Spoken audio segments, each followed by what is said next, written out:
People hear a lot of rhetoric, et cetera, but that doesn't pay their grocery bills. That doesn't pay their heating costs. That doesn't put fuel in their tanks.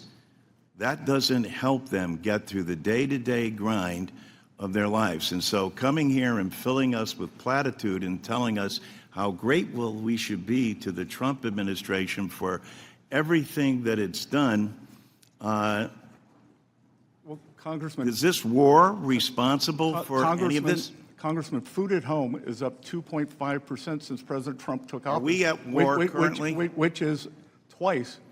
Are we at up war twice that currently? much every year under the Biden administration. Are we at war currently? The conflict has been halted.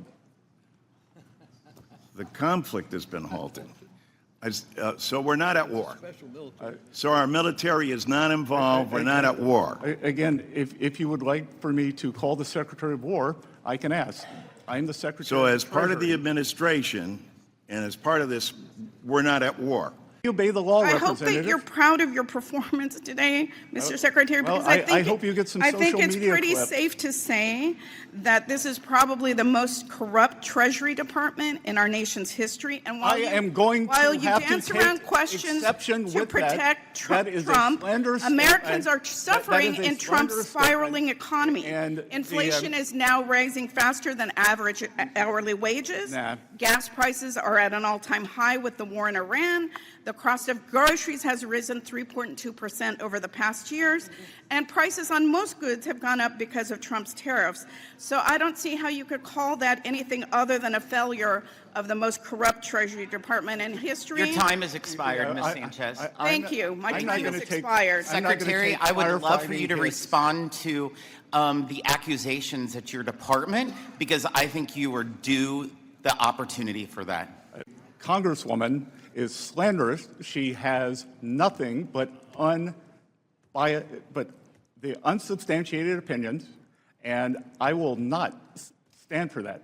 There is nothing corrupt. We move at the highest levels, and just because she cannot get the answer she wants, if she would like to give me facts, she seems long on facts, short on facts, long on hot air, and I will not stand for that.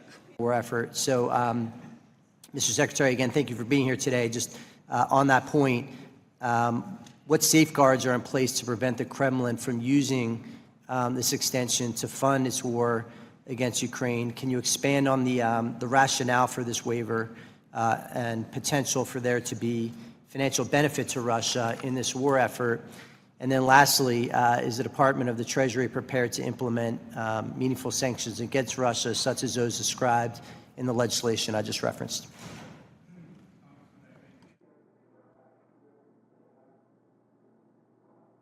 You have to step back and think, are you willing to put a 500% tariff on China? Because all I've heard, especially from the other side, but many on our side, were how tariffs are inflationary. I don't believe they are, but a 500% tariff is an embargo.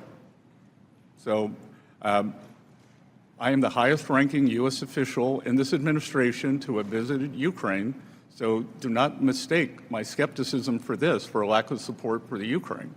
And let's go back and look at the sanctions regime.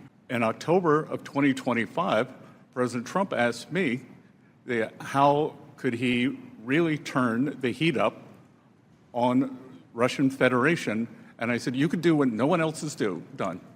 Sanction Lukoil and Rosneft, and that has been done. So make no mistake, Congressman, that this administration has been tougher than any country in the world on the Russian Federation. And the Europeans, I believe that they are on their 20th sanctions package now, which they're very proud of, but I believe that means their other 19 have failed. So just to follow up, Mr. Secretary, do you believe that and this is an open-ended question, that's why we're having this conversation, do you believe that the current sanctions structure is sufficient? Do you think any changes need to be made to that? And if you could address the issue of the waiver as well. Well, with the waiver's done two things.